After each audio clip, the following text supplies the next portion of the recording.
बिस्मिल्लाहिर्रहमानिर्रहीम, अस्सलाम वालेकुम। मैं शाहिद सकलैन हूँ। आप मुझे मेरे यूट्यूब चैनल फेसबुक पेज पे देख रहे हैं। आज 28 जून है, इतवार का दिन है। बात करेंगे सरगोधा में पेश आने वाले बड़े अफसोसनाक वाक़े के हवाले से। ये मुंतहा लड़की बच्ची का केस था जिसको हनीफ़ करियाना स्टोर के ऊपर जो है वो ज़्यादती की गई, फिर उसके बाद कत्ल किया गया। फिर उसका जो मुलज़िम था अरसलान, उसको सीसीडी ने पकड़ा, अपने दोस्तों की फायरिंग में वो मारा गया। ये तो आपको केस जो है वो ज़बान ज़द-ए-आम है और इसके ऊपर बहुत ज़्यादा एहतजाज भी हो रहा है।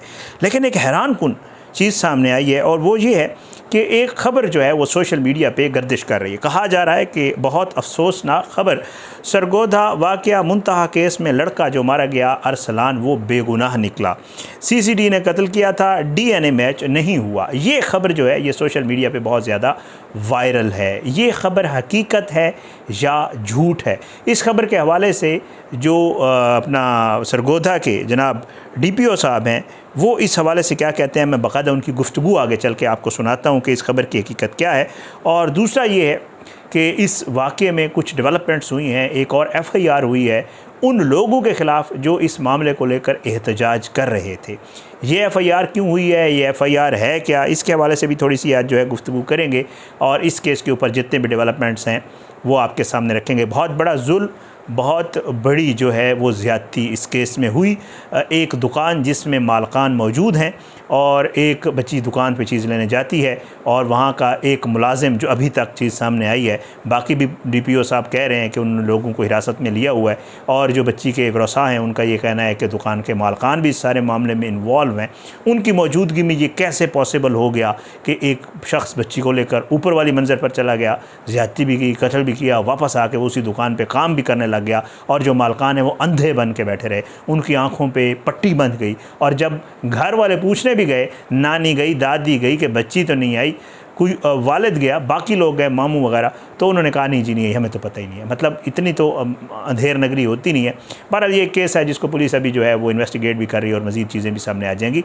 लेकिन इस केस में अब मैं बात करता हूँ कि जनाब आया ये जो लड़का था ये वाकई बेगुनाह था जिसको सीसीडी ने मार दिया है। ये मामला शुरू हुआ है, उसकी माँ मीडिया के ऊपर आई है, अरसलान की जो माँ है, और उसने जो है चीखना चिल्लाना शुरू किया। मीडिया के हमारे कुछ दोस्त गए वहाँ पे, जो कन्वेंशनल मीडिया है, टीवी के कुछ लोग गए, कुछ यूट्यूबर्स गए।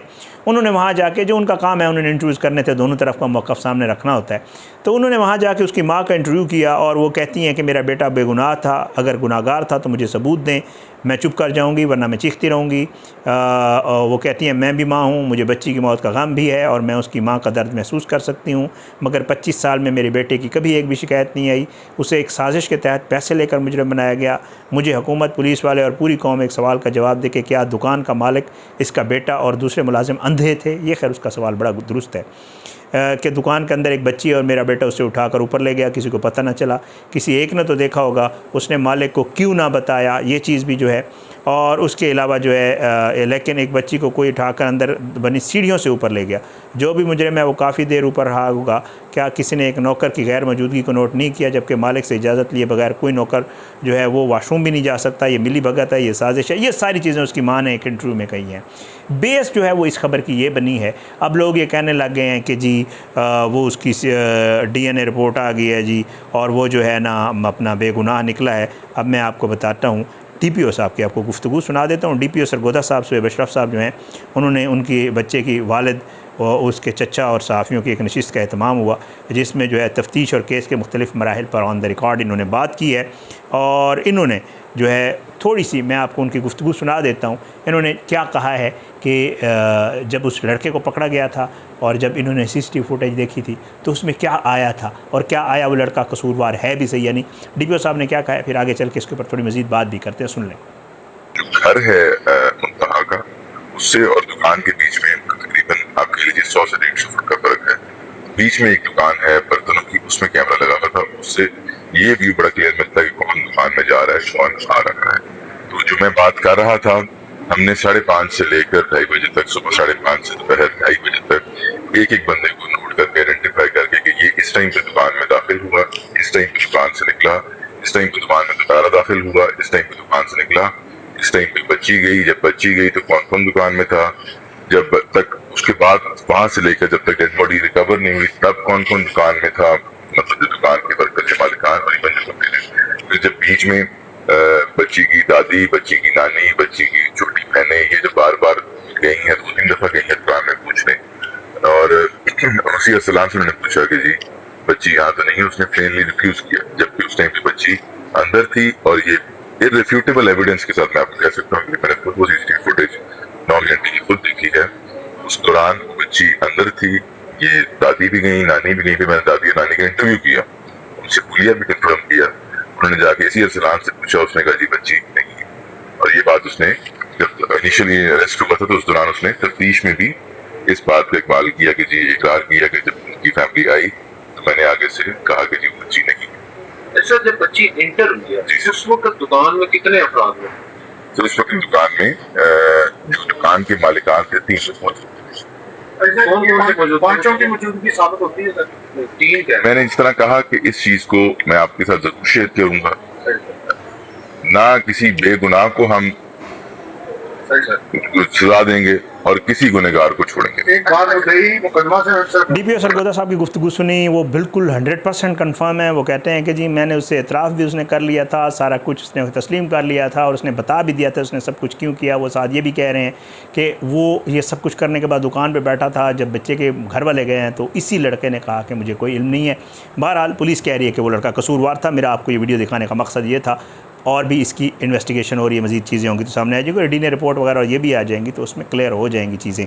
एक तो ये चीज़ क्लियर करनी थी। दूसरी एक FIR हुई है। हुआ कुछ यूँ कि ये जो हनीफ करियाना स्टोर है इसके ऊपर लोगों ने धावा बोला जी, और उसके बाद उन्होंने उस पर तोड़ फोड़ की, वहाँ उस जगह को गिराने की, तोड़ने फोड़ने की कोशिश की। कहा यह भी जा रहा है कि उन लोगों ने कुछ लूट मार भी की है उस करियाना स्टोर के ऊपर। पुलिस का ये मौक़िफ़ है कि जी हम इन्वेस्टिगेट कर रहे हैं, हम चीज़ों को लेके चल रहे हैं, किसी को ये हक़ नहीं पहुंचता कि वो रियासत के मामलात में दखलंदाजी करे, ज़ाहिरी बात है। और ये लोग जो मुंतशिर थे इन्होंने आकर तोड़ फोड़ की तो लोगों के ख़िलाफ़ FIR दर्ज हुई है कि उन्होंने यहाँ तोड़ फोड़ क्यों की है। जो कार सरकार है उसमें उन्होंने मुदाखलत की है। FIR मैं आपको थोड़ी सी पढ़ के सुना देता हूँ। ये है चौधरी मोहम्मद अकरम वाल चौधरी मोहम्मद असलम, अज़ीज़ भट्टी, टाउन सरगोधा। ये जनाब लिखवाते हैं कि जनाब SHO साहब थाना सिटी सरगोधा, जनाब अली गुजारिश है कि मैं जो है फ़लाँ फ़लाँ पते का रिहायशी हूँ। मैंने कारखाना बाज़ार सरगोधा ब्लॉक नंबर 8 में हनीफ करियाना नाम के एक स्टोर से दुकान बना रखी है। मोरखा 26/6 को बवक्त 6:30 बजे शाम काफ़ी तादाद में लोग दुकान का शटर तोड़कर दुकान में दाखिल हुए।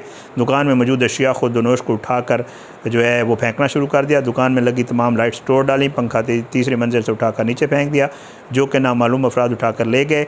एलुमिनियम की जो तमाम खिड़कियाँ थी वो तोड़ डाली और अशिया खुर्दनोश के पैकेट फाड़ कर दुकान से बाहर फेंक दिए। अच्छा जी, मैं बाद में अपने तौर पर पताजोई करने पर मालूम हुआ कि मेरा नुकसान जो है वो मुसल्ला डंडे सोटे मोहम्मद मुजाहिद वाल मुंशी और अब्दुर्रहमान वाल खुर्रम शहजाद और जो है जहान शेर वाल एजाज़ खान और मोहम्मद अहमद वाल मोहम्मद इलियास और बाकी भी लोगों को जो है इन्होंने इसमें नॉमिनेट मोहम्मद सुबहान वल्दराना तारिक इस्लामपुरा सरगोधा और ये डंडे सोटे लेके आए जिनको आपने सामने आने पर शनाख्त कर सकता हूँ। इन्होंने जो है सामान तोड़ा है और 2,70,000 60,000 का नुकसान किया है। कार्रवाई करके मेरा अजाला किया जाए। अब ये जो दुकान का मालिक है हनीफ करियाना स्टोर वाला, इसने भी उन एहतजाज करने वालों के ख़िलाफ़ एक FIR भी करवा दी है। तो बहरहाल ये एक सूरत हाल चल रही है। ये मामला है, एक तरफ वो जो छोटी बच्ची थी उसके साथ ज़्यादती हुई, कत्ल हुआ, उसको मार दिया गया, और दूसरी तरफ अब ये पीछे एक दूसरे के ऊपर FIRों का सिलसिला भी चल रहा है। बहरहाल पुलिस ये कह भी रही है, CCD ये कह भी रही है कि जी हम इस केस को इन्वेस्टिगेट कर रहे हैं और हमारी कोशिश ये होगी कि हम जो मुल्ज़मान हैं उनको, जो भी ये DPO साहब की गुफ्तगू आपने सुनी, वो कहते थे जो कसूरवार होगा उसको ज़रूर सज़ा मिलेगी, जो भी होगा, जितने भी लोग होंगे, और जो बेगुनाह होगा ज़ाहिर बात है उसको ऐसे खामखा जो है वो नहीं मारा जाएगा या उसको खुदा न खास्ता कोई ज़्यादा हम किसी को नुकसान पहुँचाने की फेवर में नहीं है। ये केस चल रहा है। एक पोस्टमार्टम रिपोर्ट आई थी, मैंने वो वीडियो में जिक्र नहीं किया था, इस बच्ची की बहुत खौफनाक थी। अल्लाह ताला सबके बच्चों को अपने ज़ुबान में रखे। सर की हड्डी टूटी हुई है, माथे की हड्डी टूटी हुई है, स्कल उसकी फ्रैक्चर है, ज़्यादती का हो गया वो कहते हैं जी, बिल्कुल हुई है। जिस्म के ऊपर खौफनाक निशानात हैं। अच्छा, फिर रेजिस्टेंस के भी निशानात हैं कि उसने आगे से रेजिस्ट भी किया है। अल्लाह ताला जो है जिन्होंने भी ये किया है, जिसने भी ये किया, अल्लाह उनको बुरा, उनका मंतकी और इबरतनाक अंजाम हो, क्योंकि बच्चे जो हैं तेरी मेरी की होती है, तीते चले आती ही होती है। बेटियां तो सबकी सांझी होती हैं। अल्लाह सबकी बेटियों को अपनी ज़ुबान में रखे। इजाज़त, इंशाअल्लाह अगली वीडियो में मुलाकात होगी। इन केसेस के ऊपर इंशाल्लाह जो भी डेवलपमेंट्स होती रहेंगी मैं आपके साथ ज़रूर शेयर करूँगा। इजाज़त दें। पाकिस्तान जिंदाबाद। केस ऐसा है, ये चीज़ ऐसी है, इतनी सेंसिटिव है, यकीन करें कि जब भी कोई ऐसी चीज़ आती है तो जो है वो तरतीब चीज़ों की अल्लाह रहम करे वो ख़राब ही हो जाती है। दुआ किया करें सबके लिए। इजाज़त दें। पाकिस्तान जिंदाबाद। अल्लाह हाफ़िज़।